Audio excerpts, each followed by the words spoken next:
Creo que muchos se enteraron de la existencia de Qatar hasta que la FIFA lo eligió como sede para el Mundial de este año. Qatar, un país pequeño que hace frontera con Arabia Saudita, es una monarquía absoluta árabe cuyas leyes se identifican con las del Islam. Es decir, que esta tendencia occidental de secularizar al Estado y al gobierno no es seguida en este ni en varios países árabes.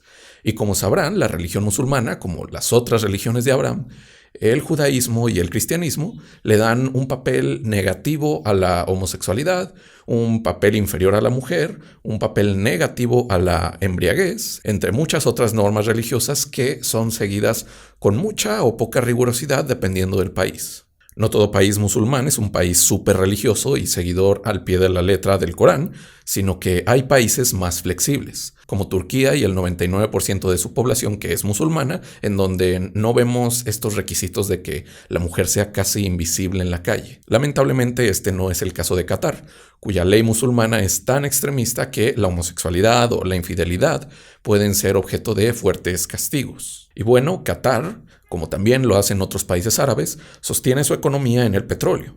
Le han logrado sacar mucho provecho a este recurso y con ello han logrado construir los magníficos estadios que hoy vemos en tan poco tiempo. Esto hablando de la adquisición de materiales, porque respecto a la mano de obra, no solo se consiguió mano de obra barata, sino que mediante un sistema de reclutamiento de gente en extrema pobreza y desesperada por no dejar morir a sus familiares de hambre, prácticamente Qatar consiguió esclavos. Gente que no podía salir de Qatar por la retención de sus documentos, sometida a jornadas de trabajo de 18 horas diarias en un calor de 45 grados a la sombra, en cuartos que tenían que compartir con 10 personas más, prácticamente campos de concentración pero con el aval de la FIFA. Lo más probable es que los directivos de la FIFA, como en otros mundiales, hayan recibido sobornos para elegir a Qatar como sede. Y entre esos sobornos, obviamente está la cláusula de fingir demencia respecto a las violaciones de derechos humanos en la preparación del mundial. El resultado fue de miles de trabajadores muertos por inanición, deshidratación, accidentes laborales y otras causas que no serán desconocidas por la nula transparencia del proceso de construcción de los estadios. Varias familias de los trabajadores no recibieron un solo dólar del trabajo realizado, únicamente y con suerte el cadáver del padre o hermano que fue engañado con la promesa de un empleo temporal bien pagado fue lo que llegó hasta sus manos. Los países latinoamericanos, a pesar de tener una distancia cultural tan grande con los árabes, no es tanta como la de otros países occidentales u occidentalizados. La península ibérica, donde se encuentran Portugal y España, fue gobernada por los árabes durante un enorme periodo de la Edad Media, haciendo que varias de sus costumbres y de sus palabras se combinaran con el español. Muchísimas palabras que tenemos en el español son de origen árabe. Además de que culturalmente los españoles tienen también herencia de la cultura de Medio Oriente. Pero al margen de esto, la forma de organización social, política y jurídica, además de comportamientos, religiones y costumbres, son muy diferentes en Medio Oriente y en Occidente. En nuestros estados occidentales, la separación de la Iglesia y del Estado es fundamental para garantizar la libertad de creencia. La mujer, al menos en la ley, es considerada igual al hombre, aunque en lo fáctico hay todavía muchísimo para avanzar. El ámbito privado es algo sagrado para los países influenciados por el liberalismo, de manera en que mis preferencias sexuales, mi forma de pensar o mi forma de vestir no le deben de incumbir al Estado. Por otro lado, para países como Qatar, religión y Estado no están separados. La mujer debe de tener el lugar que las Sagradas Escrituras le dan y el hecho de tener preferencias sexuales diferentes, es decir, no ser hetero, es castigado hasta con la muerte. ¿Son estas simplemente diferencias culturales que debemos de aceptar? La FIFA a veces nos dice que sí, a veces nos dice que no.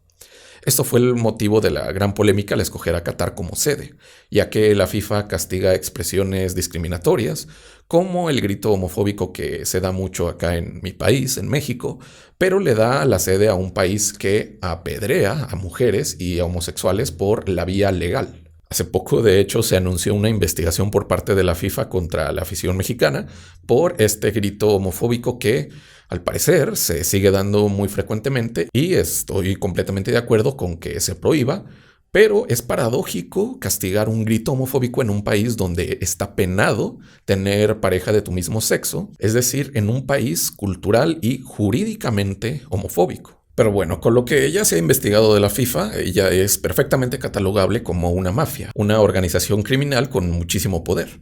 Así que no podemos pedirle peras al olmo. Su ficticia moral se guiará por el país que más recursos le otorgue. Pero, ¿qué hay de la ONU o de instancias internacionales? ¿Deberían ellas interceder en Qatar o en algunos países con prácticas similares para garantizar el respeto a los derechos humanos? La Declaración Universal de los Derechos Humanos fue firmada en 1948 por 48 países, entre los cuales hubieron varios países musulmanes, como Irak, como Irán o Afganistán. Más tarde, los derechos humanos fueron apoyados por la Organización de Cooperación Islámica, una organización internacional entre cuyos miembros está Qatar. Sin embargo, a pesar de apoyar los derechos humanos, varias naciones, entre estas árabes, estuvieron en contra de los procesos por los que la ONU u otra organización pudiera intervenir en el Estado para garantizar estos derechos. Y con justa razón, sabiendo cómo le fue a Irak con el permiso que la ONU le concedió a Estados Unidos para invadirla sin justificación real. Pero suponiendo que la ONU funcionara y que fuera imparcial, garantizando que las intervenciones en pro de los derechos humanos estuvieran justificadas y transparentadas, ¿deberíamos aprobar que intervenga en lugares como Qatar?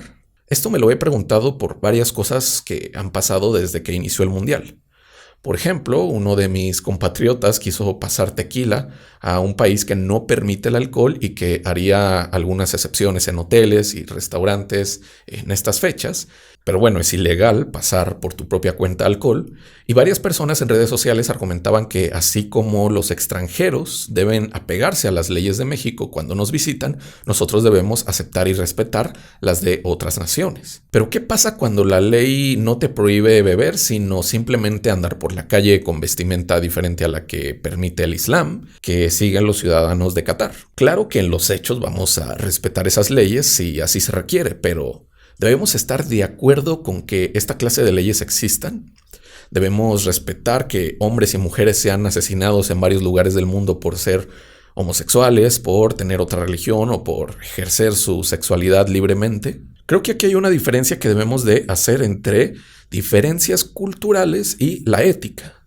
Podemos tener varias diferencias culturales que debemos de respetar cuando vayamos a otros países. En México muchas veces se acostumbra a saludar de beso, pero hacer eso en un país como Canadá es invadir injustificadamente el espacio de otra persona. Esta clase de diferencias son culturales. No requieren que tomemos partido sobre cuál es buena y cuál es mala. Simplemente existen y ya. No nos causa conflicto el adecuarnos a ella. Sin embargo, creo que sí hay conflicto con las leyes como las de varios países árabes que le niegan a la mujer la posibilidad de estudiar. Aquí es cuando entramos en el campo de la discusión y argumentación ética. La ética busca un saber práctico que vaya más allá de las diferencias regionales y culturales. Tiene el carácter de universalidad. Robar o asesinar es, a diferencia de quitarse los zapatos al entrar a una casa o saludar de mano o de beso, algo que creemos que nadie en el mundo debe hacer. Este conocimiento acerca de lo que se debe o no se debe hacer al margen del lugar y de la época en que se haga es el conocimiento al que aspira la ética. Y los mismos derechos humanos tienen un origen de esta índole. Tras la Segunda Guerra Mundial, la Declaración Universal de los Derechos Humanos busca dar cuenta de los derechos que hay que reconocerle a cualquier persona por su simple condición humana, sea esta musulmana, judía, hindú o budista.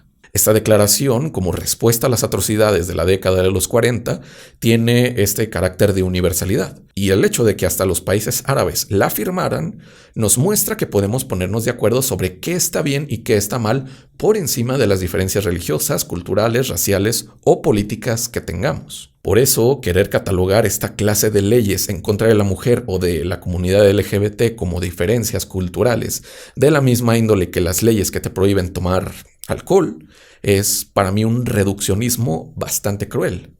Está claro que abstenerte de tomar alcohol o saludar a alguien de beso o abstenerte de hacerlo no atenta contra tu integridad física ni representan una prohibición que se nos haga injusta. Pero limitar o atentar contra tu integridad física, tu pensamiento, tu sexualidad o tu libertad en general, eso es tema de otra índole. Es ya una discusión ética.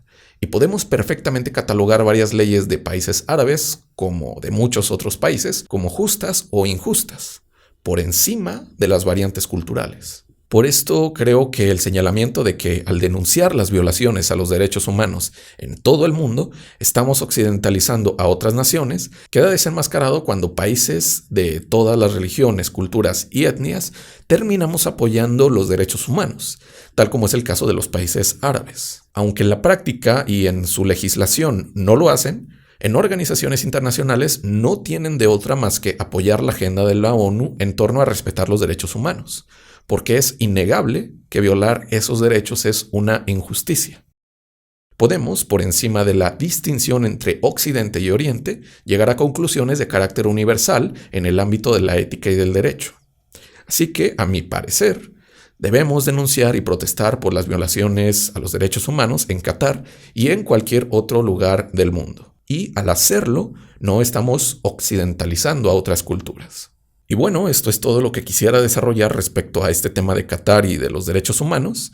Quise hacer este video porque en este momento Qatar es tema de conversación de todo el mundo.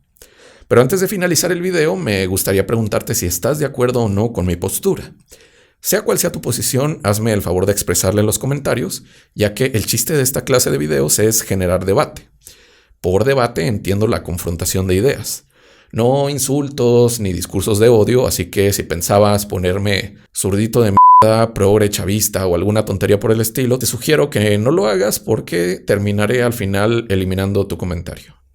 Pero si lo que quieres es hacer una crítica a mi postura o expresar tu posición, leeré gustoso tus comentarios. Voy a darme un poco más el permiso de hacer esta clase de videos de vez en cuando en los que opino y trato de analizar algún problema actual, algún problema mucho más práctico, sin una exposición filosófica o académica tan abstracta como la que acostumbro en otros videos del canal, para tratar de aterrizar la filosofía, la teoría, en la práctica, en temas actuales que nos interesan a todos. Si este video te ha gustado y quisieras que hiciera más de este estilo, pónmelo en los comentarios y dale like. Yo soy Gerardo y nos vemos en un próximo video.